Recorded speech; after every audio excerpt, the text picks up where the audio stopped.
Hello, everyone, and welcome back. This is Sophia Kairos with your weekly astro forecast. And with me, I have Krista from Practical Astros. Hi. And here we are doing Wednesday to Wednesday to honor our good friend Mercury Hermes, the god of astrology. So this week, we're looking at the 3rd to the 10th of September. Week 1 of Quite a September. week. I believe it's September already. Yep. Crazy, isn't it? And it is quite a busy week. We've got Mercury in Virgo squaring Uranus in Gemini. That's a big one. Mercury is ruling Uranus. So Uranus is about to station. He's already at the degree that it's stationing at. So this could be loud, even though it's an immutable sign. And then we have Mars in Libra squaring Jupiter in Cancer, and that's the cardinal signs up, initiating something. Mars uncomfortable in Libra, wanting to take action with this square. Then Uranus will station retrograde, that turning moment, and quite often the Uranus significations really come through at that point of the turning on the 6th. And then we have the eclipses, and we already are feeling this eclipse season. We've had numerous problems getting this episode to you already. It's an ongoing thing. Days of recording have been set up, and unfortunately, Shauna is poorly, and Krista has stepped in at very, very short notice. So thank you, Krista. Really appreciate you being here. That's kind of the Uranian signature. Just jump in, jump out. It really is, isn't it? So thank you for joining at such short notice. Sure. And yeah, it's been interesting. I mean, I did record one all on my own last night without Shauna, and there was no audio. So that again is that Uranian influence, or the eclipsing, just no sound, totally eclipsed. Or the double-bodied nature of it all. Yeah, I like the eclipse signature of being able to see with one sense, but not see with another sense. So you're well versed in this, and maybe it was just the shadow speak before the light speak. You know how the double-bodieds, they like to do things twice or do things over again. There's Bob Dylan is a multi placed Gemini, and he has a line of, what price do I have to pay to keep from going through these things twice? And I think that's kind of the double-bodied mutable blessing and curse. Yeah, but I'm so happy it's worked out because here I am. So that's much better for you than my endless thoughts going on. Have this conversation. So what do you think of week 1, Krista? I'm excited for just the Uranian signature because this is the first time Uranus has been in Gemini in our lifetime, with Mercury exalted and domiciled in Virgo. And so the host of that Uranus is very well placed and very well expressed. The square that is natural between Virgo and Gemini always exists, and having Uranus in one and Mercury in the other, it just feels like a really loud popping electrical. We have a technical problem that we know is coming up with one of the slides. And to me, that's very Uranus. And we'll get to that joke when we get to that. But it's kind of what reminds me of, like, things just kind of pop off, they fire off, they sparkle, they electrify, maybe they burn some nervous system ends, I mean, it's lively. That's what it is that lively nature of Uranus. I have Uranus in my first house, so I get excited with Uranian things because I feel like I know what they feel like when they really come through, and they can be shocking, and they can, like, kind of zap you out of things, and they can be very disruptive, which isn't always necessarily what you want, but they still happen. Those things happen. And so I'm excited for it just because this is kind of a first witness of a phenomenon that we can foresee. That's what we can use astrology for. But even though we foresee that that aspect will be happening, it's still so wild of how it will be expressed that I've got my popcorn out, so ready to make popcorn on the fires that the Uranus might be causing. Yeah. That's the thing. It's so unpredictable, isn't it, still? I mean, Uranus in Taurus, we found like people were getting trees going through their houses, weren't they? And that, Yeah. with hindsight, you think, yes, that's Uranus in Taurus, the stability of the tree growing in the Taurian garden and then being uprooted. But it's only with hindsight, it was hard to predict that. You know that it's Taurus, but you don't know. And then with Gemini, it is that data and the mind and the ways that we think. We'll come to that when we look at the chart, but maybe inventions or maybe announcements or things that we could see. But that would be the positive side, but also the shadow side of those things that we don't want to see, data getting messed up internet systems, Starlink's going down or something. Yeah, I mean, the positive end of it is looking ahead at those things. It's a good reminder, maybe export a CSV file of all your emails Mm. to a thumb drive, or just back up your records. Just go ahead and be proactive with some of your electronic um, data that you would like to retain, so that if you do have lightning strike your house and it zaps your laptop, that data is stored on the cloud, or it's stored on an external hard drive, or even a thumb drive, or whatever it is. I mean, you can, if me saying these words, you're like, man, it would be really difficult if I lost that, like whatever that is. Go ahead and just maybe do some mercurial magic around it to keep it in multiple places, so that it's not just stored in one, so that if that one place that it's stored gets disrupted, at least you have a backup. Yeah. Yeah, because Mercury in Virgo loves those multiples and love Hmm. multiple files of data. Yeah. You're really Yeah. Mercury in Virgo happy. So here we have the chart, and I've ringed these for you because it's the chart of the 5th, Mercury in Virgo. And they square at 0127, which is the degree that Uranus will go retrograde at a few days later on the 6th. Yeah, so it's already slowing down tremendously. Uranus is a very long transit Mm. speed. So at this degree, especially if you have a mutable placement you know, within that 1.5 degree of Gemini, you're probably already feeling it because it's basically where Uranus is now. But that square disrupts something that I think that the retrograde station itself, Yeah. it's like a retrograde degree to minute is like a little bit of an imprint on a nativity or on a transit, or a transit chart. It just kind of marks the spot of like, this is where I'm deciding to turn, slow down to go back, and I'll cross over that exact point. But this is the point. One, it's of the square, but then also it's of that retrograde that I think is a significant degree to pay attention to, both now and then when it crosses over that again later in the year, I think. Yeah, it will do. Yeah. And I was looking at the news just before I started recording, and the European president, I think, was flying today, and their plane lost their GPS. And at the moment, it's being blamed on Russia. But I am seeing like this square is already forming, as Mercury is already in Virgo and getting closer to Uranus. So it's already an engagement as we're recording on the 1st. So we're only 2 days out. So that's the most intense time as the two planets are coming close together.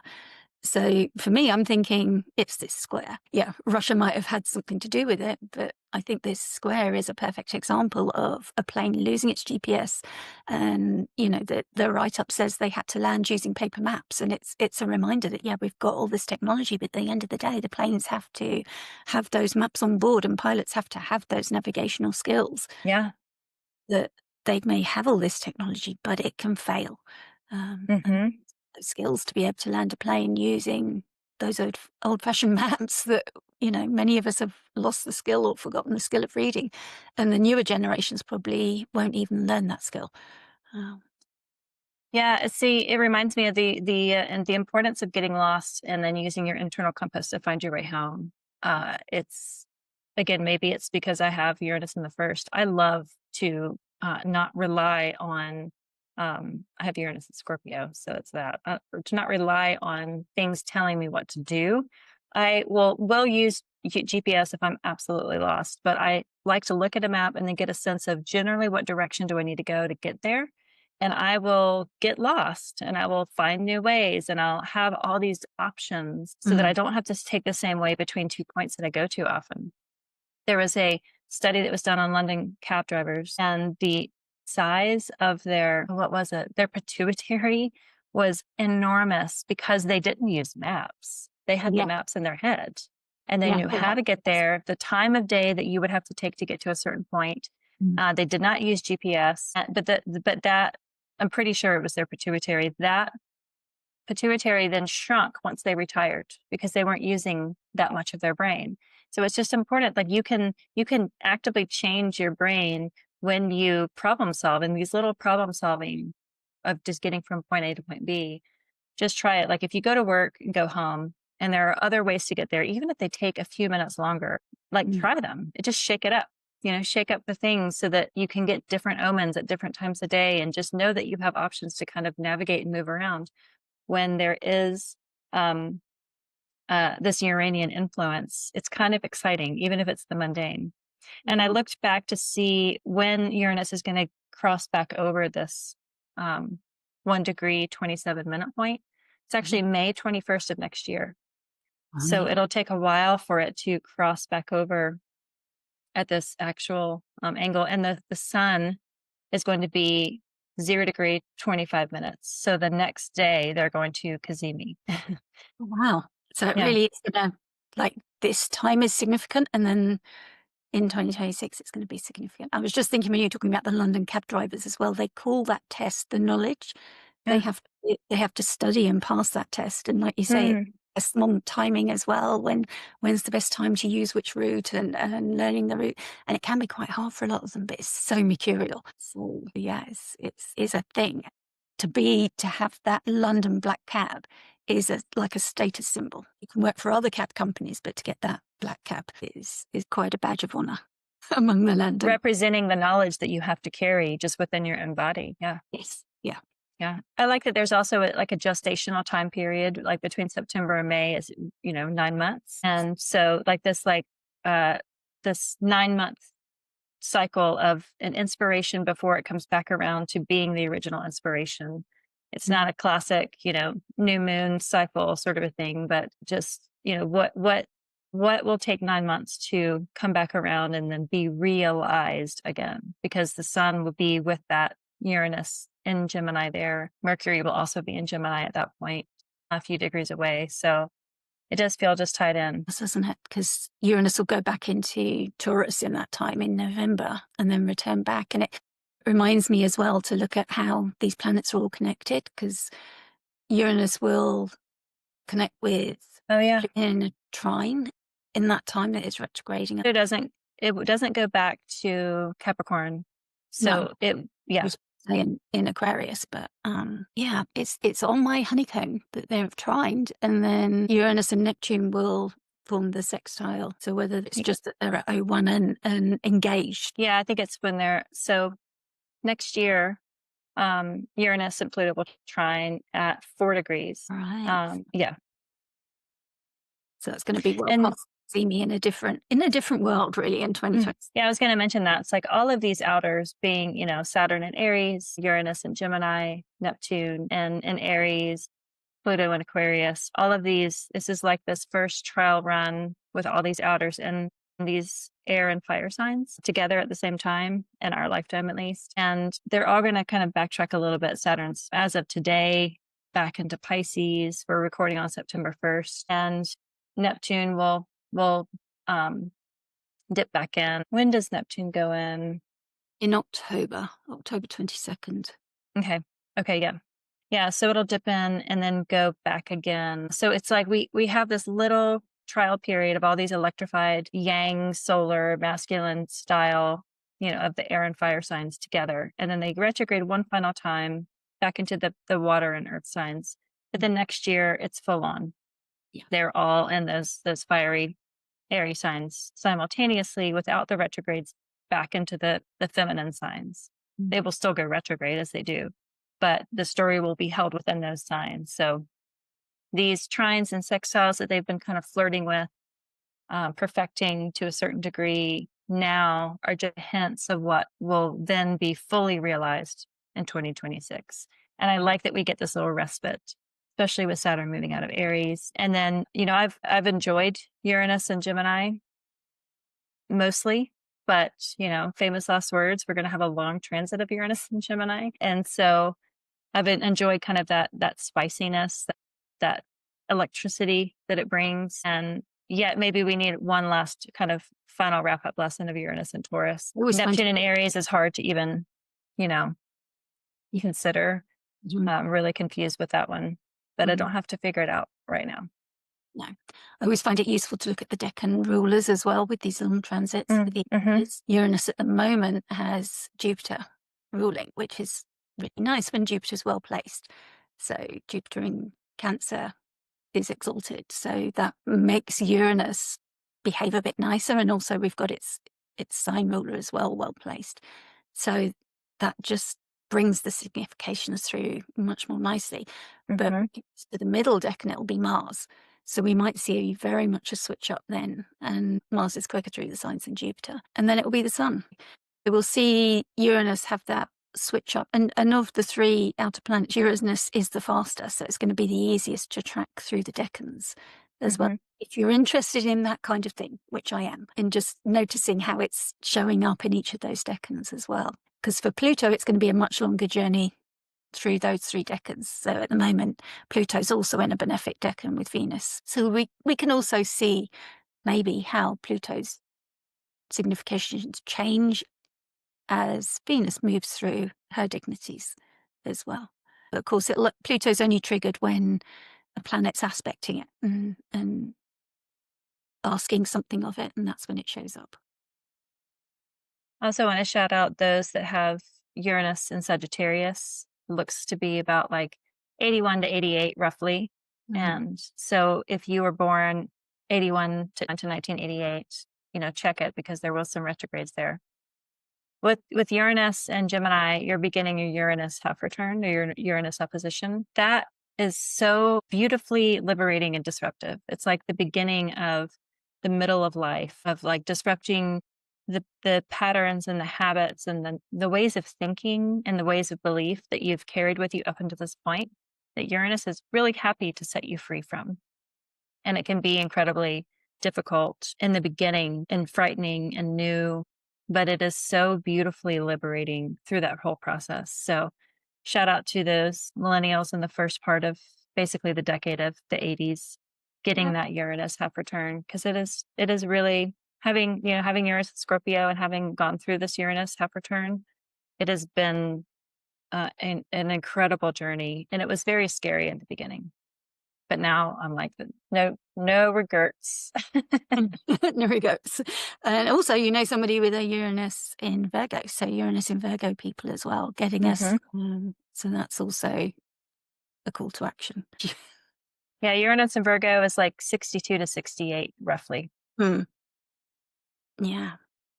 So Mars in Libra. And it makes me think Alexandra, when she was doing those presentations with Adam for Nightlight, was talking about Mars in a Venusian sign versus Venus in a Mars sign. And she was talking Mm, about the SAS soldier dropped into the middle of a ballet corps or an opera mm, performance or something. And how is that soldier going to adapt? So I can't unsee that now when I see Mars in Libra. And it's like, okay, so how is this SAS soldier going to cope with the tutus and the ballet shoes and the pinks mhm. of everything? And then just the call for harmony and peace that he finds around him. Is he going to protect? Is he going to be the bouncer, or is he going to be stage managing? Is he going to be courageous in some way, getting up, climbing up and managing the lights? Or, you know, what kind of role is he going to find for himself? I very much doubt he's going to be on stage dancing. But Libra being the sign of the scales and Mhm. justice. It's some sort of call to justice that Mars is answering. Yeah. And of course, there it's squaring Jupiter in Cancer, which is all about nurturing the family and compassion and finding that empathy for everybody. So, in what way is that coming through and being fought for? Are we, if we're looking at us personally, fighting for the right things and fighting in the right way? It's like maybe a gala performance, fundraising, but looking at the wrong cause, maybe, or is it the right cause? But maybe re examining, because a square calls us to action, re examining the causes that we fight for. And can we redirect those better? How do we place our compassion? That's what it brings to mind for me. And of course, this is the cardinal signs. So sometimes it can start as one thing, but it can change into something else. You can initiate it in one way, but it can end up being multiple things or different things by the time it grows. So allow it to change in this square because it starts Mhm. off with the conjunction, but now it gets to the square. Mars and Jupiter started with the conjunction, but it gets to the square, and this is a time to adjust and pivot and change. So maybe we're being asked to change how we direct that compassion. Yeah, the phrase poetic justice comes to Mm. mind with Mars and Libra being that Venusian sign, but being squared by Jupiter because Jupiter is in the superior position. Yeah. There's also contra-indicia between Mars and the Sun. And so there's this secret tension, the secret opposition between the Sun and the malefic contrary to the Sun sect. So there seems like the square could maybe in the moment feel like things coming down around you, a little bit of a breakdown, but something that needs to happen, something that is like maybe been ignored up to this point. So you can look at the Libra house specifically coming from the Cancer house, like what is being imposed, what sort of justice and fairness, compassionate fairness is coming from Cancer to the Libra house and saying this needs to be dealt with now.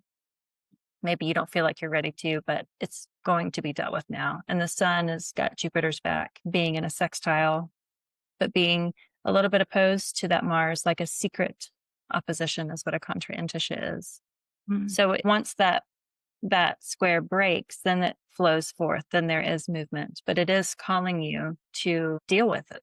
Whatever that is, looking at the Libra Cancer houses and helping that square break through. If we talk about the decans, the tarot cards that are associated with the where Jupiter is, it's the Three of Cups, three women dancing, celebrating community. It's mercurial, it's fleeting, but it's ultimately supportive. Jupiter exalts in that decan of Cancer in that sign. And then where Mars is the Three of Swords, which is a heart with three swords in it. And so there's a little bit of disruption and heartache and it has rain in it. You know, it feels like a rainy day, like things are just going wrong. And you sometimes can be in that moment, but remembering the compassion that comes from that Three of Cups of what helps purify that heartbreak and helps move it forward. You know, it's like bringing in the magic and the myth of the decans through the tarot can kind of put us in a story of what that means for you. So again, if you're Cancer rising, this is, you know, the tension between you and in the first house and the home in the fourth. If you're Libra rising, it's you and work. If you're Scorpio rising, it's the ninth and the 12th.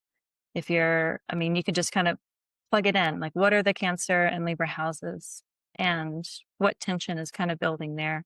And well, it'll happen pretty quick too. That's the other thing is as Mars moves pretty quickly and it will go into Scorpio soon enough. So this does feel like something Mars can be in there kind of purifying by fire. But another thought that comes to mind is just removing the expectation of what's ideal and burn away what is not serving, even if it is the ideal thing of like, it can't, nothing is ever going to be good enough. So take what is good enough because it's like, if you can't be with the one you love, love the one you with. Like, if you don't like your refrigerator, you have a refrigerator. Just get over it. Just get out of the ideal of like wanting this $5,000 retro pink fridge.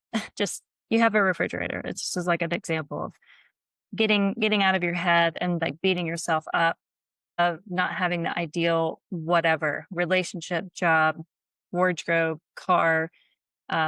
It's like letting some of that burn away, but then not beating yourself up because Mars and Libra can be a little internally inflicting and turn that confliction into disempowerment of I may not have the ideal, but I can work towards it a little bit every day. And that impetus from the square from Jupiter can maybe give you some self-compassion for whatever circumstances you're in that Mars is having difficulty. I feel for the Libra risings, having Mars go through your first Yeah. is never easy, even if you're a Mars ruled sign like I am. It's full of challenges, but empowerment. And you know, Mars is there to fight and defend. So what are you fighting for? What are you defending against? Yeah. Yeah, because Mars is in exile or detriment there because it's opposite Aries where it rules. So Mhm. that's why Mars is struggling and it's so unfamiliar for Mars. And it's the cardinal signs that feel it the most, which is Aries, Libra, Cancer, and Capricorn. And around that 18-degree mark is where it's most intense. And it's about to go home in Scorpio, where it's at home. It's preferred home because it's a nocturnal Mars home as opposed to Aries, which is a diurnal Mars home. So it's like when you're like almost there and like everything is getting in your way. You just want to get home. It's like that fatigue. You feel as far away as you've ever been when you're so close to getting home. So I feel for Mars right here. Yeah, because it's been traveling for 2 years as its journey around the zodiac. And in horror, we got a term, the Via Combusta, which is from 50 Oh yeah. degrees of Libra. And this is where it's the most difficult trudge from like the Ten of Wands card of just that difficult trudge. It's like Hmm. just getting there and just having to do that last bit, and then you'll be home and you can unpack and just enjoy those last 2 decades of Scorpio. Hmm. And then we have the Uranus retrograde in Gemini, which we've already talked about a fair bit, I think. Hmm. You kind of jumped to the front of the line. uh, came up with the square, didn't it, really, to talk about Uranus. But yeah, I think all those Uranian actions of the disruption and the unexpected nature. But it can also bring insights as well, like the unexpected and awakenings and a call to liberation. So I often say, sort of, just be careful you're not taking too many risks. That can be the shadow. Is that that push to flip the script and break free can, if you're affected by this, so this is going to be the mutable signs, Gemini, Sagittarius, Virgo, and Pisces. If you've got planets at early degrees and you're feeling that call to, I've got to change something and just break out of here, and it doesn't matter what it is, do seek help from trusted loved ones in what exactly you change so you don't burn too many bridges, because sometimes that urge to just change anything, I don't care what, can lead you to taking risks that you might look back on and regret. And we don't want you to have regrets. Yeah, Obviously, if you understand the astrology and you know that's what's happening, you can maybe be a bit more considered in how you decide to work with Uranus with that. If it's calling you to change up your life, which it may well do, probably. No, station. I mean, it's funny, like talking about Uranus and like I have like a scratchy throat and it's just like, what is it about? It's like having to clear out some things to get to what I want to say. Yeah. And to me, that's like Uranus. It just like it's like when any barnacles get grown on it, symbolic and otherwise, it just Mm. has to like shook them off. Yeah. It does not want to be, it does not want to accumulate, and it wants to move. And like the point of Mercury is to move. It's like to go between places and to be unencumbered. And Mercury rules this Uranus. And so it's like unencumbered movement of Mercury. And then also just like the quickness of Uranus. So even like within astrology readings, like I look at just like what are the mundane omens that surround the reading itself, because those are also signals of what other interpretations, what other stories, what is the nature of the moment, and from the astrology that you're talking about, but then also just from your own personal existence. And it's just funny that Yeah. so like astrology good in these little ways. Yeah. And it is significant as well to have Mercury in Virgo, where it's in domicile and exaltation, because Yeah. that is Mercury's preferred home as well, if we say that, although it rules Gemini as well, because it has that dual nature of rulership in Virgo. So to have Uranus ruled by a Virgo Mercury just seems really nice for this station. And the fact that there's a Cassimi after it returns to that degree just feels like this one has a particular, sometimes the universe just gives us that neon sign saying, look here, that this degree is going to be significant. And it just feels like that's the case with this one. Like I've even put a little ring around it. Mm. Yeah, I was just looking at some historical pieces of like when Uranus was last at that degree. And it was March 25th, 1943. And so much of that is based around the Second World War, like the final war, is what they wanted it to be. And then before that, it was December 23rd, 1942. And before that, it was June 9th, 1942. So they're all based on, all the news of those times is mostly around war. And war is incredibly disruptive. Um, there's one thing that kind of stood out is on the middle degree, the middle day of December 23rd, 1942, the the first U.S. war loan drive concluded, exceeding its goal by raising $13 billion. $13 billion in 1942 is, somebody else do the math. It's just a lot of money then. It's going to be a Yeah. tremendous amount of money Huge. now. So if you think of raising money, which is a currency, which is mercurial for war. And in the US Sibley chart, Gemini is the seventh house of other. So it's like that accumulation, that quick over exceeding accumulation of mercurial things in relation to the other. It's for like something that's incredibly harmful. But the Second World War was very liberating, just on in a feminist point of view, of liberating the workforce so that women had to step in to work, at least in the States. And it opened women up to careers that had previously been denied them just because the status quo had men filling those jobs. But when the men went off to war, they still needed those jobs filled. Women stepped in, and then they realized that women could do the same job and that women enjoyed it and that women could experience a liberated sort of a life. And that really propelled the women's movement forward because of that massive disruption. And that's Mhm. an exaggerated example, but it is symbolic of the kind of what Patrick Watson talks about of Uranian moments can feel malefic in the moment, like war, but benefic in the long run. I mean, there's the jury's out of whether it was benefic in the long run, but it definitely changed a lot. It changed a lot just globally, but then just within the feminist movement in the States, it put women into positions that then people couldn't necessarily take them out of as easily. And I just think of that with how complicated Uranus can be. That it's like removing ourselves from the status quo for better or worse is kind of what it does. And in Gemini, it's just so quick, and we'll get a sense of that when it squares its own ruler this first week of September. There's a meme that I found. It's like a little girl being interviewed by her mom, and her mom was like, "Are you going to be part of the problem or part of the solution?" And she looks at the camera and she's like, "I'm going to be the whole problem." And to me, I just keep saying that, like, that's Uranus. Like, Uranus is going to be the whole problem with the astrology, just screwing us all up. We can look at this whole chart, but Uranus just bing, bing, Yeah. talk about See me. me. I'm going to make you talk about me. I'm going to touch everything in the chart. Yeah, that's totally what's going on. And just got the exact dates here. Uranus returns to Taurus on the 8th of November 25. It will turn direct at 27 degrees on the 3rd of February 2026, and then return to Gemini on the 26th of April. So that gives us that timeline. And then you have the date that it gets back to 127. Yeah, So, May 21st, I think that's what it was. Speaking of Mercury, yeah. Come join us as we spill the tea on astrology's version of a plot twist. So, not Uranus this time, but the eclipses on September the 13th, 12 p.m. Eastern Time. It's going to be the evening in the UK for us. But 5 astrologers on a panel. Get us. this is the joke. So the whole slide didn't come up. It's supposed to say Eclipse Workshop, but it's Eclipse Works, like fireworks. And that's what Uranus does. It just creates fireworks. But so do eclipses. Eclipses really do shift and change the plot of where you thought you were going.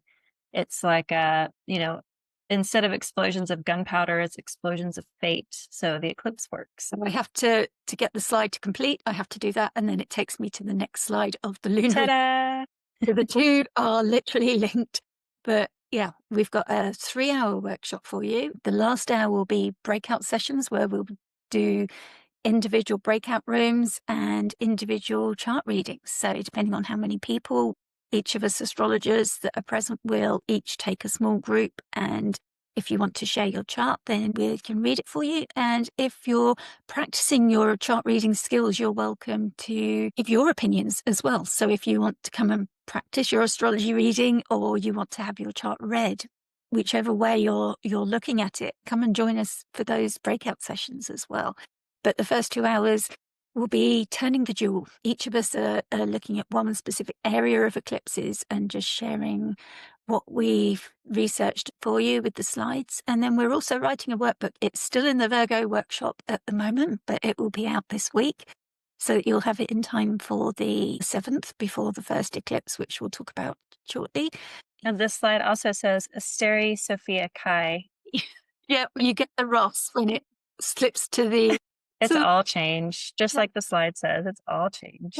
change. So yeah, that's what's so funny. So I'll put the link in the show notes. It's the like super valuable price of $22. And also if you sign up to Krista, mine, Janessa's, Shauna's Substacks as a paying subscriber, you'll get a discount code. So you can even reduce that further. So it's super value. It's a great time to sign up as a paying subscriber to any of us and get that code. The link is also being eclipsy to us. So if the link doesn't work, just navigate to Ko-fi and go to Asterai Sophia Kairos and find our shop and make sure that it's the fall autumn eclipses that you're signing up to. I figure that if you make it there, then you belong. Yes, if you can get through all of that, then yes, come to Yeah. explore our workshop. And if you can't make it live, you'll get the recording, of course. Mhm. But we really hope you can make it live as well, because it brings the energy. You can ask the questions that you need to ask, those burning questions, and also benefit from that breakout session at the end. Yeah, it's like getting a mini reading, a workshop that you can hold on to, and then a workbook that you can use outside of this eclipse season. We hold these on the eclipses so that it's a way to anchor yourself a little bit into the astrology when the eclipses come. It's like being trapped inside your house while a storm's brewing. You can't really go outside anyway and make sense of what the situation is. So you look internally, and looking internally within your own chart, where your nodes are, where your luminaries are, all the things. It's like we give you these little prompts to plug in the current eclipses into your natal chart, but then also just to look at your own eclipse story so you can use it outside of it. But if you're listening to the forecast, hopefully you'll catch it in time. And Yeah, we hope you join us live, because it's so much more fun with more people. And then you get the chance for the cost of entry to get a little mini reading of your own natal chart, which I think is definitely is worth it alone. it really is super value. So this is the lunar eclipse in Pisces. This eclipse season series is the only one that's within the same sign axis. So in April, we had one that's been over into the last of Aries Libra. I guess it was just Aries, but that Aries Libra axis. This eclipse series is just within the Pisces Virgo. Next year, we're going to have a little bleed over into the Aquarius Leo axis. So this is my favorite of all of them, is this moment, is this week. So after the disruption of Uranus and Mercury, we get this really beautiful story with the moon in Pisces at 15 degrees and the sun in Virgo at 15 degrees. So it's a full moon. So think of full moons as the moon casting its biggest sail possible to reflect as much of the solar light. So full moon in Pisces is just that Pisces compassionate vessel capturing all of the sun's light from Virgo, but the nodes are there very close, 3 degrees away. That's why there was a new moon earlier in Virgo season, but the nodes were too far away to be considered an eclipse. So that has to be within 15 degrees. These are very close. The reason why we see an eclipse is because the nodes are so close, that pathway point of the ecliptic. We have a full moon, we have an eclipse, and this is a real pivotal point for the pivotal mutable signs. It's like the middle degrees of the mutable signs. So it is really at this crossroads within a crossroads, is kind of how I see it. And we have Mercury at home and exalted there in Virgo. And then we have the ruler of the moon here, ruler of Pisces, exalted itself over there in Cancer, trining the North Node and sextiling the South Node. So those alone are really, really beautiful. Now, the exaltation of Pisces is Venus. She's out of sight of Pisces and Virgo, so she's averse to this. But the luminaries and then the rulers of the domiciled rulers of the luminaries right now are both exalted. And I think just that alone is such a really supportive, exalted, the best that we can have this year, I think is this day. What are you looking at, Sonia? Yeah, I totally agree. They're both in really nice decans. Venus is decan on one side and Jupiter's decan on the other side. It's as nice as it ever gets, I think, as an eclipse could get. And the trine to Jupiter just like the cherry on the top. It really is. If you could ever get a nice eclipse, that is. We've got this image here of what a lunar eclipse looks like. We've got the sun and the moon, and usually they're opposite for a full moon. And here we've got the Earth traveling in between, and it's the Earth that's casting its shadow on the moon. And that's what's cutting out the sun's light. And this one is a total one. So that means that the Earth is totally blocking off that reflective light of the moon is totally shut off. So like a computer being switched off and on again, that total restart, death and rebirth, really, of those lunar themes in Pisces. So it really is a reset for those mutable people. And yeah, the Deccan Austin Coppock calls it the net. And I shared a verse in my writing from T. Susan Chang, and it really is most beautiful about magical wells and our words being spells that we cast and building those foundations. So I can read a little bit of it. When dropped into a magic well, a prayer becomes a kind of spell. All the faith I dare to feel taking form within the real. The line I cast, the web I weave, foundation of all I receive.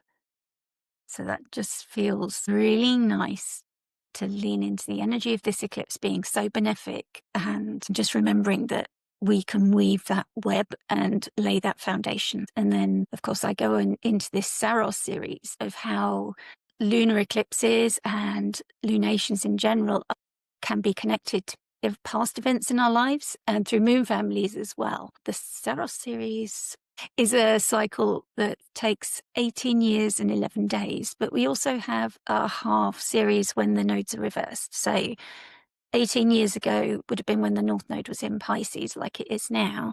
And then that would have been in 2007. And then in 2016, 2015, 2016, the South Node would have been in Pisces. And that would have been the same kind of themes coming up. And this series is number 41, like event number 41 of Saros series 128. And you can actually Google the lunar series of 128, and it will give you loads of information of all the different eclipses that there's been in history if you really want to check that kind of thing out, which I always do. I love to dive into them and find out more. And then there's always a matching solar eclipse, but it'll be a different number for the Virgo solar eclipse. But they come in pairs. Bernadette Brady also has written her book, The Eagle and the Lark, and she pairs them up in a different kind of way and calls this the Saros series '09 New South, pairing the lunar eclipse and the solar eclipse in Virgo that comes up in September together. And she looks at the astrology of the first eclipse. And I'll be talking more about that in the workshop, going a little bit deeper into it. But it can bring to the surface concerns and worries about loved ones' health or responsibilities with paperwork. And that makes me think about Virgo and what Krista was saying earlier about that desire for perfection. And I always think about Virgo and the way that it can be concerned with stomach issues. And I talk about unattainable perfection with Virgo, that sometimes that's the shadow side of it, that there's that quest for things that are just not human, not possible, and that we can get lost in that and forget that sometimes we need to release things and move on. That sometimes things, if you aim for it to be too perfect, it never gets finished. You know, it's like when I was studying it with year one, we were given so much information. And at some point I had to realize that actually I couldn't read and study everything and absorb it all in order to move on to the following week, the following week's work. And I Yeah. had to release that desire to absorb all of it and understand that if I was going to keep up with my studies, I was going to have to leave some of it to come back to. And my Virgo planets were just, okay, how are we going to do this? And it was like, right, if I'm going to get through the whole year and keep up with my study group and my study mates, I'm going to have to just absorb the required reading and do that and let my desire to absorb everything go. And that's, I think it's also related to, Virgo in the Northern Hemisphere. It is the harvesting time. And it's like, if you don't harvest it now, it will rot until next year. Like at the end of Virgo, beginning of Libra is the fall equinox. So it gets darker and darker and darker. You can't grow things anymore. And I think there is like a frugality and wanting to, utilize as much as possible in the limited time that we have. And I think that's also a driver for Mercury. It's not just to get it right, but it's like, I understand how much effort it went to grow all this, and I want to do my best to honor it by harvesting it now.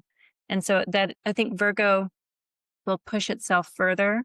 It will stay up late studying. It will go the extra mile to get everything correct because it's honoring all of that work, all of that duty, all that diligence into what it's harvesting, because it does see, if we interpret it with a light, it's like, I know that it's going to get darker and it's going to be a full year before things start to come back to harvest again. So I better get it while it's hot, because I understand how fleeting this moment is. just to give a little compassionate viewpoint of Virgo, it's not just getting it right. It's like kind of reading the room of seeing like it's getting dark out. I want to get as much of this harvested before the sun actually finally goes down, you know. Yeah. So Mercury's skills can be that classification, and part of that is just learning to prioritize and learning what has to be let go. Hear that, Virgo? And that's to keep the health of your stomach healthy, because your health is right at the top of that list of Yeah. priorities. So it's like, okay, your health and these details and what's important, and let's work out this priority list and get that right. So And in Chinese medicine, the different organs that hold the different emotions and the gut holds guilt. yeah. And that's so much is like, releasing it in a way that you're not going to feel guilty if you haven't gotten to it. It's like Mm. it wasn't yours to hold. So if you're holding guilt, you can feel it in your gut. Yeah. And that makes me think of like Pisces and this endless compassion. And is there room there for compassion for yourself? Can you holding compassion for the world and for the other people in your sphere? But where is your compassion for yourself? And if you hold that compassion and love for yourself, then you can find it to allow yourself to prioritize and to allow yourself to set healthy expectations on yourself and just keep your Virgo planets happy enough. Yeah, because the sun is at 15 degrees, which is the exaltation degree of where Mercury is exalted. So Mercury isn't quite there yet, but they're both in the decan of the nine of coins, which shows a very successful woman in beautiful garb in a garden of all of her abundance. So I like this moment as a reminder of taking stock of all that you have achieved in that Virgo house, all that you have harvested, and be satisfied with it and sit with it and in that exalted place of looking at all the work that has gotten you here. And to that in itself of just reflecting, slowing down, reflecting and appreciating is self-care. It is telling yourself like, I have worked to this point, but look at all that I have to show for it. And it is beautiful. It's Venus after all. Venus is decan. Yeah, and like these nodes work like as the hail and the hail- the head and the tail of the dragon. So they work like as a figure of eight, Mhm. churning things up in our lives. And I think of like the ocean and the silt on the ocean bed being churned up and everything rising to the surface. And we've kind of got no power over what gets risen up and what is brought into view. And that's the nature of eclipses is this uncontrollable. Chris Brennan talks about great beginnings and great endings and accelerated change, things like that that can happen at this time of eclipses. But it's really just if it aspects your chart. So sometimes astrologers are talking a lot and then people go through it and they're like, nothing really changed. And also, when I was writing about it, I talked about think of them more like the change of tectonic plates. Like it's imperceptible, the change, but it's also irreversible. Once it is moved, there's no putting that toothpaste back in the tube.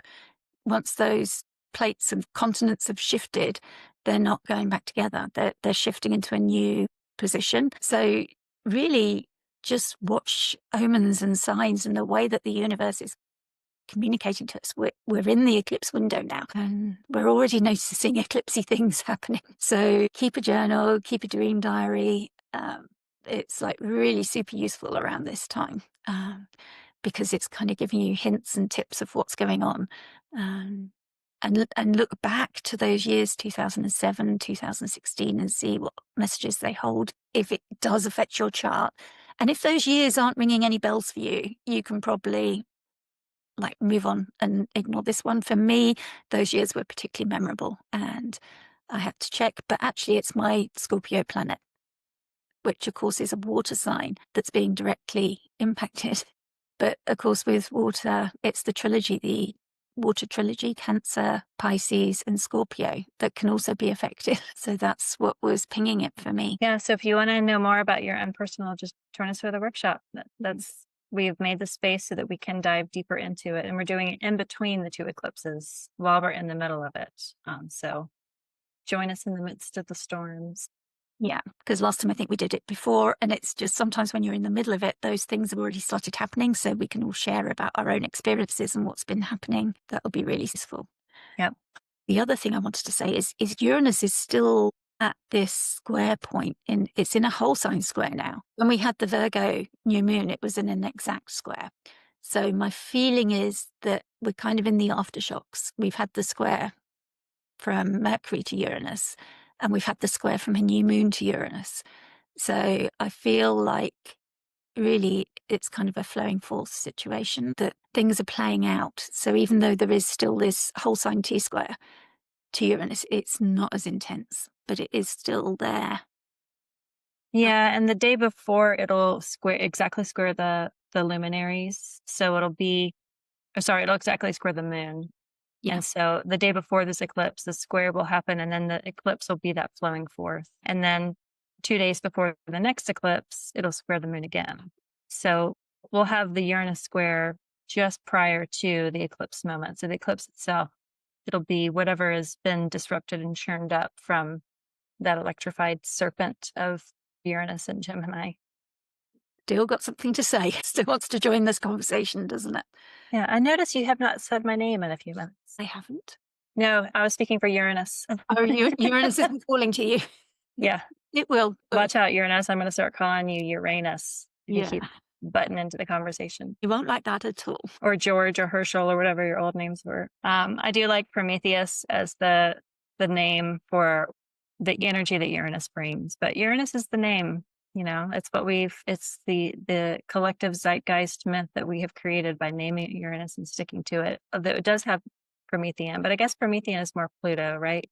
Oh, I think of like Hades. Yeah, think of Prometheus as For like the lord Uranus. of fire, like that Mm, that he gave fire to mankind, and then hmm he was condemned. Like in that Circe book I read, she met him and helped him, but he was accepting of his fate. He knew what he was doing and what it would mean, but yeah, hmm them to eternal torture. That's no light thing for Yeah. fire to mankind. It's like really significant. So when he brings us the electricity and the fire and the light, it's quite a significant gift. Yeah, it's the illumination, the enlightenment, the technology, the advancement, the revealing, all of that. Yeah. Yeah, there's deep meaning behind it and deep intention. It's not something that was done lightly in the myth. There was something as the word apocalypse, it means to uncover or reveal. And just thinking about the eclipses and Uranus being disruptive and all that of the end of the world as we know it, the apocalypse of the world is really revealing the world that we have created so that we can create something new. And apocalypse doesn't mean the end of all life, but that apocalypse is the revealing of kind of what we're all in. And I've been thinking that a lot with Uranus and Gemini's. Have that really fast, sped up, quick unveiling of truth and enlightenment. Yeah, look at what you've built. Look on Hmm. ye mighty in despair. That sort of energy. Okay. Well, we're ending on that Uranian note. Thank you, Uranus. We'll be back next week to look at the 10th to the 17th. Thank you, Krista. Yeah, Practical of Life. course. And if you've enjoyed this, please remember to like, subscribe, and do comment with your experiences if Uranus has shown up for you this week. We'd love to know and hear about it. Yeah, and shout out to Dee Dee, who always comments. She always shares her insights, and Dee Dee's an excellent astrologer and just human on Earth. Mm. So thanks, Dee Dee, for always kind of sharing your reflections because it does deepen our own understanding of how the transits hit other people outside of what we intellectualize. So It does. Yeah, I love thanks. that story that Dee shared Hmm. with the children and the song and humming. Hmm. Remember, that was really interesting. Yep. And she also likes to unravel tangled chains. Yeah, I mean, I get satisfaction when I do it, but I only do it when I have to. Yeah. I don't collect them to do. You aren't given them by other people to do like I am. No, I don't volunteer to do them. So I can't claim to be on the same level as you and Dee Dee. But thanks, everybody. Bye bye. Thank you. Bye.